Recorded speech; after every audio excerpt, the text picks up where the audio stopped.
una nueva dimensión de la corrupción. Muchas gracias.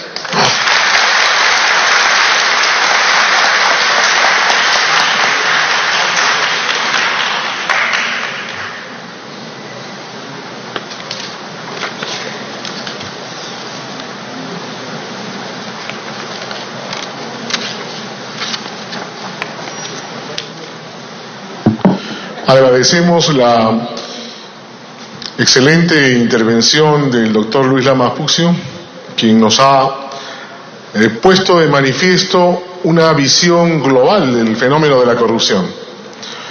Y no solo ello, sino la complejidad, los varios factores que interactúan para que este fenómeno se produzca en el mundo de hoy y particularmente en el Perú. También nos hablaba acerca de la administración de justicia, cómo esta de algún modo es, no diremos vulnerada, pero sí flexibilizada por el tema de la colaboración eficaz y cómo ésta se produce y qué resultados positivos o negativos puede traer dependiendo de quienes están a cargo precisamente de administrar la justicia o de efectuar los procesos de investigación. Muy bien, es una excelente intervención y a continuación tenemos también otra ponencia muy importante a cargo del doctor Ángel Delgado Silva.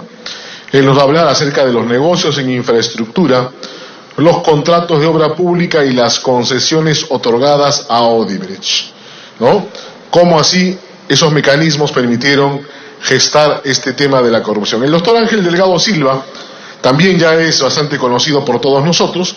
Podemos decir de él que es un abogado especialista en temas administrativos, tiene unas maestrías en Derecho Administrativo, Internacional Económico, ha sido también regidor de la Municipalidad de Lima Metropolitana en 4 oportunidades. Y es un analista político pues bastante calificado y tenemos la oportunidad siempre de escuchar con mucha atención sus apreciaciones. Doctor Ángel Delgado, tiene usted la palabra.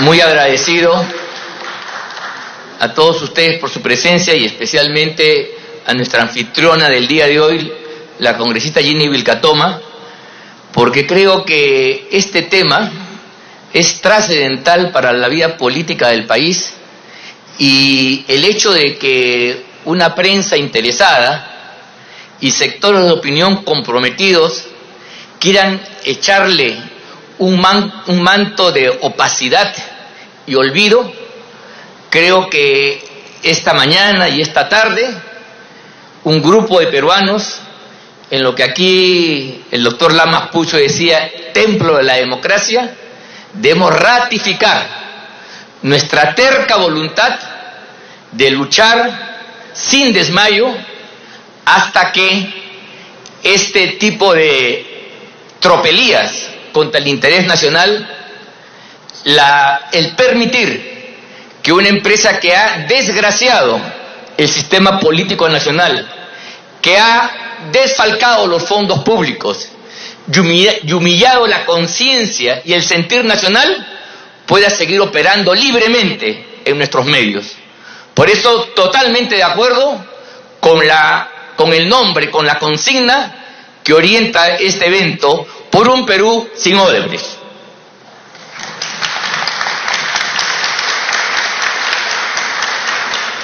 Yo quiero, de acuerdo a lo programado,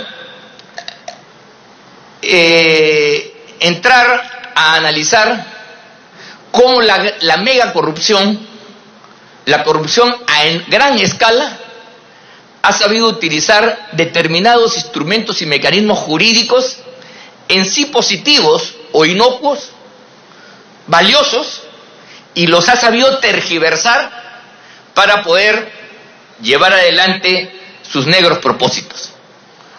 Voy a referirme en primer lugar a lo que se llama los contratos de concesión dentro de un esquema de promoción de la inversión privada que también se denomina alianzas público-privadas. Quiero recordarles que esta modalidad de llevar adelante obras para servicios públicos, contando con el concurso de la empresa de la actividad privada, se diseñó recién a los comienzos de los 90. En un primer tramo no tuvo gran aceptación y fue saludada por muchos porque traía la posibilidad de que el sector privado se comprometiera en la ejecución de este tipo de obras y, lo más importante, un Estado siempre con falencia en los recursos públicos pudiera dedicarse a algunas cosas fundamentales y permitir que otras obras sean desarrolladas con iniciativas y con iniciativas privadas. Por eso este mecanismo, que se diseña en un paquete de decretos legislativos allá en los años 90, fue recibido con aceptación, especialmente en los ámbitos municipales, donde la carencia de recursos era mayor. Y el ejemplo típico es el siguiente: un terreno baldío, un parque público en decadencia, mal cuidado, podía ser recuperado si es que un inversionista privado se encargaba de remozarlo, de darle nuevamente prestancia, y a cambio ponía un restaurante, una actividad comercial que durante un número de años le permitía recuperar la inversión más su legítima ganancia. ¡Oh, maravilla!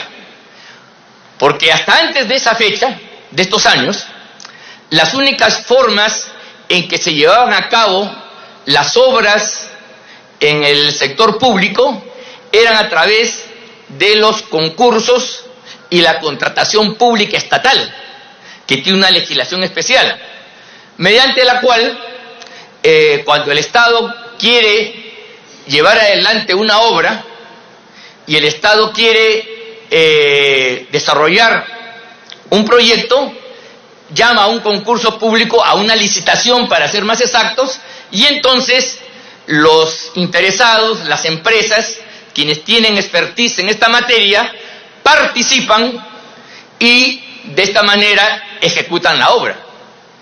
Pero la obra se ejecuta siempre en base a un estudio, a un expediente técnico que ha sido a su vez también concursado por separado.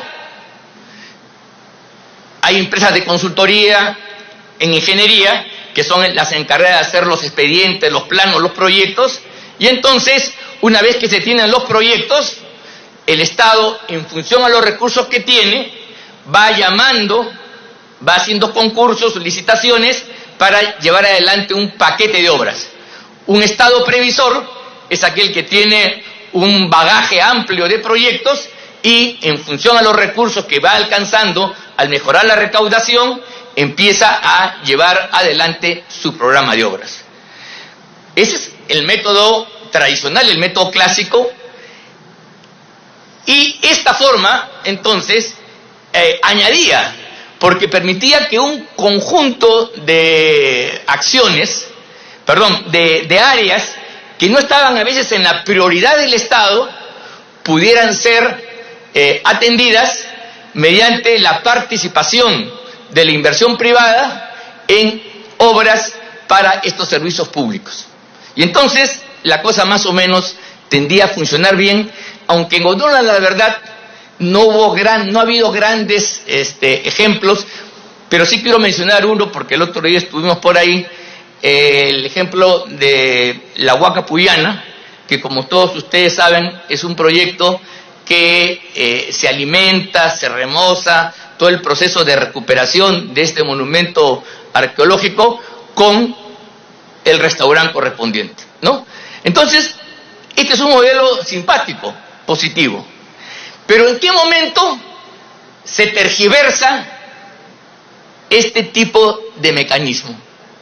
Cuando, años después, empresas como Odebrecht y otras empiezan a darse cuenta que los mecanismos para tener ganancias ya no eran los concursos públicos. Porque ven ustedes, en un concurso público determinado, el precio está determinado por el expediente, por el expediente técnico. Y de acuerdo a las leyes de la Contraloría pueden irse 10-15% a lo sumo, en cuyo caso tienen que pedir un permiso especial a la Contraloría. O sea, los márgenes de ganancia, en función a lo que dice el expediente técnico, está limitado. Y por lo tanto, las utilidades circunscritas. ¿De acuerdo? Bien. Entonces, fue ahí cuando Odebrecht, como bien ha sido señalado por el doctor Lamas Puccio, incursionan en masa y apelan a estos organismos, y en paralelo el Estado, oh maravilla, empieza a desarrollar esta legislación que la tenía un poco abrumada para entrar en consonancia con los nuevos tiempos. En el nuevo modelo de llevar adelante proyectos financiados por la actividad privada, proyectos públicos, obras públicas de gran interés, lo primero que observamos es que ya el Estado renuncia a su rol fundamental de saber lo que quiere y pedirle a la sociedad que me ayuden a hacer el puente, la carretera, el aeropuerto, el mercado, en fin, lo que sea necesario. El Estado plantea sus características y sus montos en función a los estudios contenidos en los expedientes técnicos. Ahora no. Ahora los funcionarios del Estado se sientan a esperar que las empresas, las grandes empresas tipo Odebrecht, piensen por ellos y entonces le plantean iniciativas. Entonces los últimos proyectos, incluyendo IRSA y otros más, no han sido proyectos de los ingenieros y los técnicos y el Estado peruano, se dio una iniciativa de Odebrecht. Odebrecht descubre que la solución para la integración con Brasil y todo el rollo que todos ustedes conocen, nace de un planteamiento ideológico, de una doctrina, de una concepción de la propia empresa que convence al Estado de su importancia. Primer paso, el privado ahora es el responsable y titular de la propia concepción de la idea. Y por supuesto, si tiene la idea, su desarrollo es como cree. Y aquí empiezan los primeros problemas. Porque originalmente estas obras de concesiones eran complementarias y cumplían un papel de permitir que se hagan proyectos ahí donde la actuación del Estado no iba a ser prioritaria. Bien, al agarrarse los temas fundamentales, obras de miles y miles de dólares, de millones de dólares, de gran envergadura, ¿no? La cosa cambia en lo fundamental.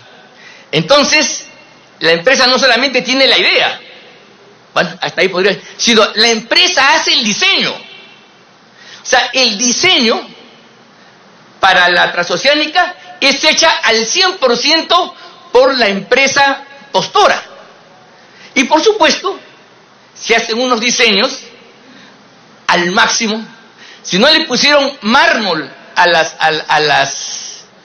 las pistas de IRSA Sur, fue porque, en fin.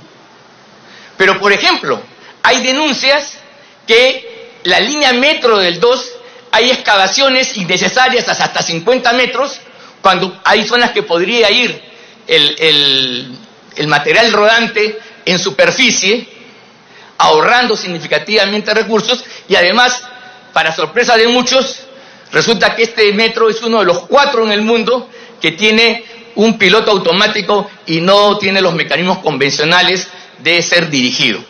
O sea, los diseños son al máximo para que ahí entre cualquier consideración económica. Pero el atractivo de que a ti no te va a costar nada, no te preocupes, yo te hago la obra, yo soy el que financio, yo tengo espaldas para poder financiar, se ve rápidamente sobrepasado cuando posteriormente empiezan a darse adendas y que empiezan a hacer crecer la deuda generada. Por otro lado, la razón de este tipo de contratos de concesión era que la explotación del servicio era suficiente para poder cubrir el monto de la obra y las ganancias del caso. O sea, el Estado no iba a tener erogaciones fiscales adicionales. Pero resulta que todos estos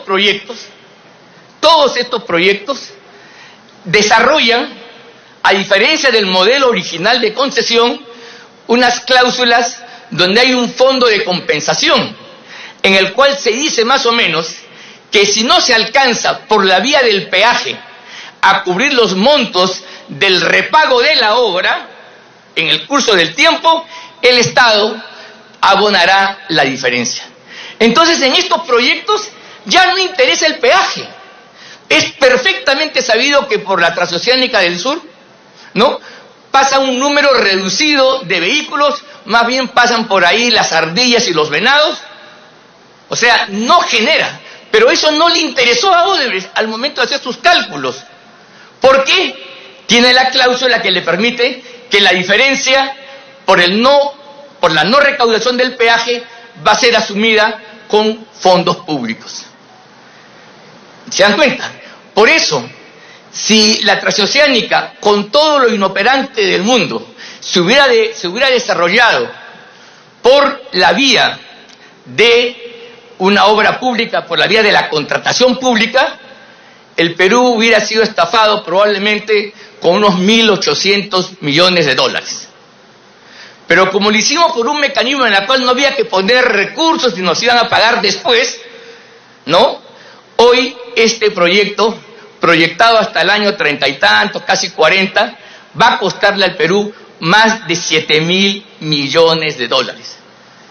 Entonces, Odebrecht y las empresas que participan en estos negociados han encontrado en las concesiones, en los contratos de asociación público-privadas, el mecanismo idóneo para no tener ganancias, sino para tener sobreganancias abrumadoras e ilegales, ilícitas en última instancia.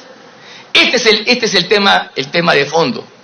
Y por eso, un mecanismo que originalmente es positivo, que despertó confianza y entusiasmo porque permitía que sobre todo pequeñas municipalidades recuperaran sus parques o hicieran estas obras, como en algunos casos se ha hecho, de estacionamiento subterráneo a cambio de un tiempo para estacionar el servicio, llevadas a una escala gigantesca, a proyectos fundamentales para el desarrollo del país. Este mismo mecanismo revela toda su perversidad y por lo tanto creo yo que es necesario, si queremos luchar contra la corrupción, que no se sigan dando normas así a diestra y siniestra, tratando de favorecer este tipo de mecanismos que ahora sí se han abierto desenmascaradamente a la corrupción y se pueda modificar drásticamente el modelo.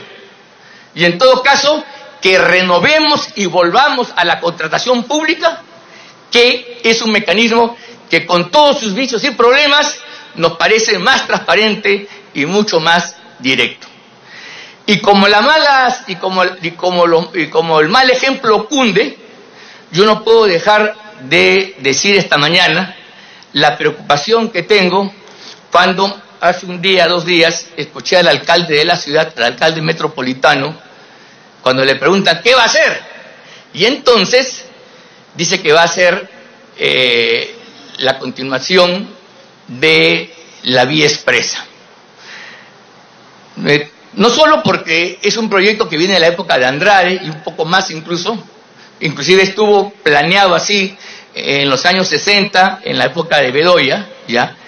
Pero como ustedes comprenderán, el tiempo ha transcurrido y quizás los flujos ya no son los mismos y el volumen de construcciones ahí van a hacer que el precio de las expropiaciones encarezcan exorbitantemente el valor de la obra. Pero, en fin, cada alcalde tiene derecho a plantear sus proyectos.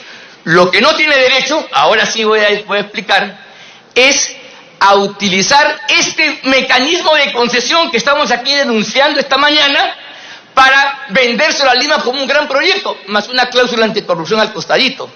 No solamente porque está Graña y Montero, que es la socia principal de Odebrecht, por favor, sino porque el contrato o el mecanismo es exactamente el mismo que estamos aquí criticando. Y no es que Odebrecht tenga un contrato celebrado que le da un derecho, no, señores. Lo que hizo Odebrecht en su oportunidad, en la época de Andrade, fue presentar una iniciativa y cree que a partir de la iniciativa ya tiene un derecho sobre la obra. Lo mismo dijo sobre Javier Prado. Y sobre Javier Prado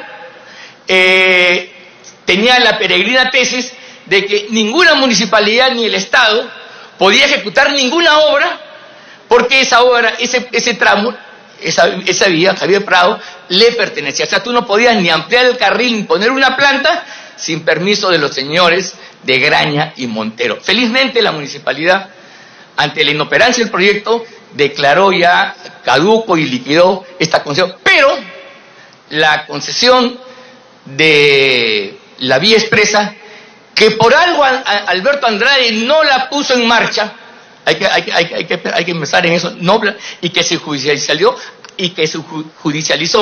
ahora pretende ser retomada por el alcalde Muñoz. Un conflicto a la vista es la repetición del proyecto de Rutas de Lima con los escándalos por el peaje que hubieron hace un par de años, ¿se acuerdan ustedes? En Lima Norte, especialmente en Puente Piedra. Eso es, entonces, creo que hay una alerta, habría que decirle al señor alcalde de Lima, cuidado en lo que se está metiendo, porque esto es sumamente peligroso y hay que aprender de los antecedentes. Bien.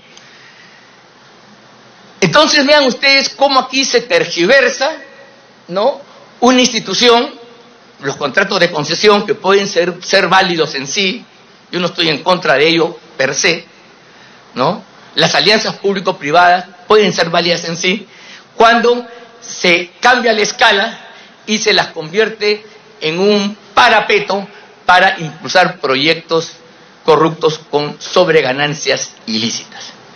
Pero el mecanismo de desnaturalización de instituciones parece que no solamente tiene que ver con los medios, también tiene que ver con esta institución famosa de la colaboración eficaz, que está contemplada en el Código Procesal Penal. Pero cuando uno revisa el Código Procesal Penal, antes de los cambios operados con la ley de reparaciones, la ley 737, ¿correcto?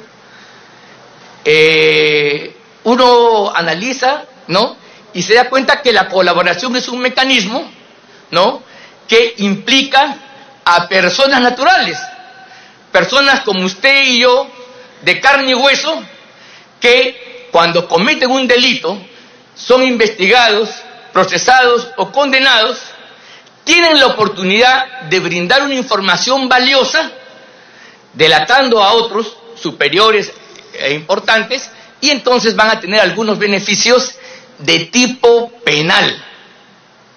¿De acuerdo? En la colaboración entre personas jurídicas, vean ustedes, hay un equilibrio de medidas y bienes que se intercambian. Es prisión, ¿no?, por prisión, libertad contra libertad. ¿Se dan cuenta? Y por eso el juez, de acuerdo a lo que dice el Código Procesal Penal, evalúa si esta transacción que ha intercambiado libertad, prisión por libertad, resulta positiva. Por ejemplo, y tengamos aquí como memoria el caso más emblemático, la colaboración de la señora Pinchi, ¿se acuerdan ustedes?, ¿no?, que permitió descubrir toda la gran mafia con Montesinos a la cabeza, y el hecho que se la haya exonerado a ella, a todos nos pareció legítimo y correcto. ¿Correcto? Hasta ahí, perfecto. Pero la ley de reparaciones, a la cual estoy mencionando, ha incluido el tema de las personas jurídicas. Y lo ha incluido además sin hacer la distinción que ustedes, que son los que son abogados y los que no son, van a entender. O sea, las empresas, las personas jurídicas, aquellas cuya relación con lo penal es tangencial y no directa, porque la empresa no puede ir presa, por ejemplo, si quiere ser sometida, tiene que tener un tratamiento idóneo especial y no ser metida en la misma lógica. ¿Se dan cuenta? Y aquí entonces se da la segunda gran tergiversación a la cual yo quiero aludir. El hecho que se introduzca a las personas jurídicas y se las someta a las mismas reglas de las personas naturales, ya no estamos ante un intercambio de libertad, prisión, prisión, libertad, señores. Estamos ante un intercambio en la cual ¿cuánto me cuesta para que tú delates a fulano de tal? Y no me digan que eso no es de interés público. ¿Por qué en las colaboraciones eficaces, en las normales, en las clásicas, hay secrecidad? No se puede decir quiénes son. ¿Por qué? Porque son personas que tienen que guardarse para no ser objeto de presión o amenazas. Pero aquí estamos firmando con Odebrecht abiertamente. Odebrecht no es una persona que aparece, no, es el tema, ¿se dan cuenta? Y aquí en el Perú, a diferencia de Brasil, se ha cometido el error fundamental, no sé si será error o a propósito, mediante el cual no se ha detenido a ningún funcionario de Odebrecht, porque el funcionario detenido, ante la inminencia de ser preso y con todo lo que significa, por supuesto, se va a volver locuaz, como ustedes comprenden, y ahí va a hablar con toda libertad. Pero cuando ahora todos ellos inmunes van a hablar a través de la persona jurídica, perfectamente pueden dosificar y pueden negociar, como bien decía el doctor Lamas Pucio, en una posición de ventaja para ellos. Finalmente, el acuerdo, por lo que digan, es una enorme ventaja, no para el Estado, no para la justicia, sino para que estas empresas puedan salir exoneradas, limpias de polvo y paja. Y ese es el tema más grave que aquí tenemos que contemplar, que este mecanismo lo que hace es limpiar a la empresa. La ley de contrataciones, por ejemplo, prohíbe que cualquier empresa que comete una falta, que tiene una incompatibilidad, ya no puede contratar con el Estado. Y los señores que han hecho lo que han hecho, van a poder hacerlo, y además, como han pagado una reparación ridícula, o van a pagar en 15 años, van a tener asegurados 15 años de trabajo, sino ya después nos olvidaremos y no pasa nada. Esto es como si, vean ustedes, esto es como si nosotros se metió un ladrón a nuestra casa y dejáramos libre al ladrón porque él confesó que fue la muchacha, la empleada, la que le abrió la puerta. La empleada se va presa y el ladrón sigue caminando libre y plenamente. ¿Se dan cuenta? Esto nos parece a nosotros súper grave, y esto es algo que este tipo de colaboración eficaz, donde no hay similitud, no hay equivalencia, porque no son entre personas naturales, sino con una persona jurídica, yo creo que tiene que, por lo menos, ya dirán los especialistas, yo no lo soy en temas penales, a pesar de que me han puesto ahí en el nombre, tiene que haber, por lógica, un tratamiento diferenciado. Además, estaba leyendo un poco que se hace alusiones también a el hecho de que ahora, en los casos de cohecho internacional, como el caso, se puede permitir la reducción, la mitigación de responsabilidades administrativas, ¿no? Que van desde la multa hasta la disolución, pasando por inhabilitaciones, pérdida de licencias, etcétera, etcétera, etcétera, etcétera. ¿Correcto? Bien, lo que tenemos aquí que señalar para ir terminando es lo siguiente. Si Odebrecht hubiera simplemente cometido delito de cohecho, y lo quiero decir en términos bien claros para que todo el mundo me entienda, si mañana coimeo de una dádiva a fulano para conseguir un proyecto, una obra, bueno, efectivamente podríamos pensar que puede acogerse a estas normas que lo benefician. Pero la verdad, seríamos ingenuos si queremos reducir la responsabilidad penal de hoy a lo meramente al soborno, al haber sobornado funcionarios. ¿Se dan cuenta? Odebrecht ha hecho mucho más que sobornar y corromper a la gente, señores. Mira, si finalmente hubiera corrompido a la gente, pero Odebrecht hubiera hecho escuelas, hospitales, carreteras a favor de la gente, bueno, pues ya está. Tendríamos por lo menos las obras que nos costaron un poco más de la cuenta y algún miserable se benefició. Pero Odebrecht, con este mecanismo de concesiones, ¿no?, nos ha vendido elefantes blancos a granel y monstruosos. Yo me río todavía cuando veo algunos políticos, ministros, que critican a los alcaldes de los pueblos porque hacen un monumento al sombrero, al choclo y no sé qué otra cosa más. ¿Y qué cosa es la transoceánica? ¿Qué cosa son estos enormes proyectos en los cuales ni siquiera hay seguridad de que van a ser rentables? Y su rentabilidad no aparece de la propia operación, sino de las bollorías y cláusulas que le favorecen y que le da una sobreutilidad.